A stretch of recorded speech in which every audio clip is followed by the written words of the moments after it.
Hello. The Lord of the Rings of Power Season 2, Show 7, hits all of the right notes, culminating in a genuinely memorable television show. It truly embraces the stunning, massive fighting that fans expect to see in Middle-earth.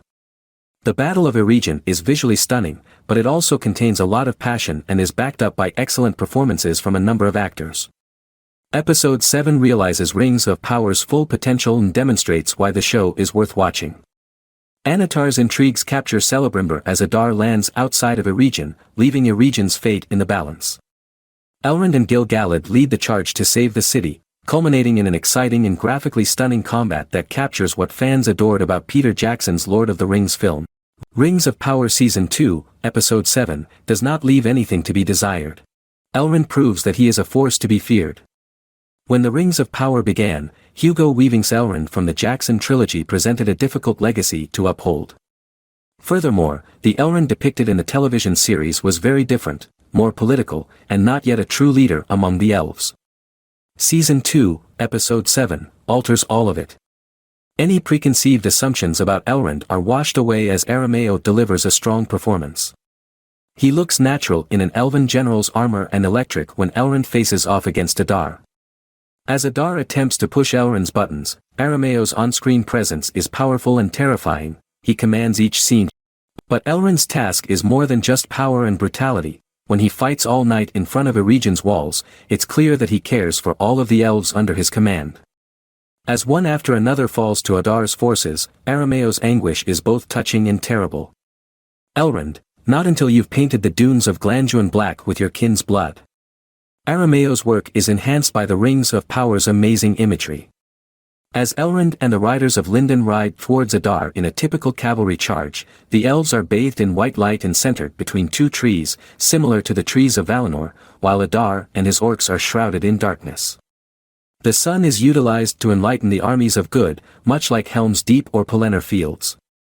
Later on, it appears that Rings of Power is one of the first modern shows to understand how to correctly light a nighttime scenario. The battle for Eregion occurs nearly entirely in the twilight, and unlike Game of Thrones or House of the Dragon, viewers can see what is going on.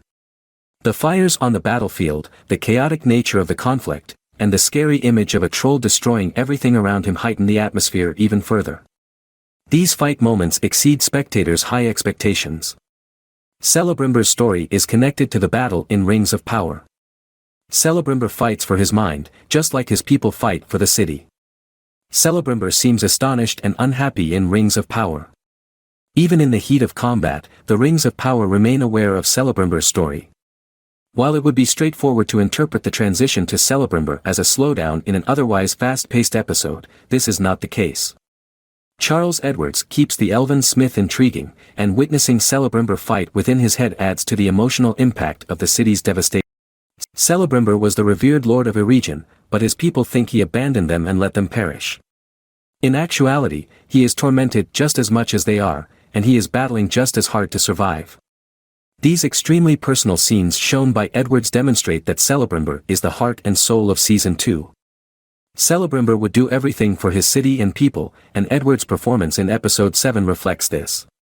Celebrimbor's predicament is mitigated by Anatar's malicious activities. Anatar has spent the entire season as a servant of light concealing his evil within, and Celebrimbor isn't his only victim.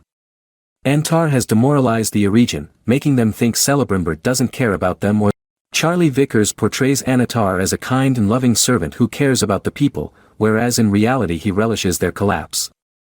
The most crucial aspect of Vickers' performance is that he plays Episode 7 as if Anatar is a genuine hero.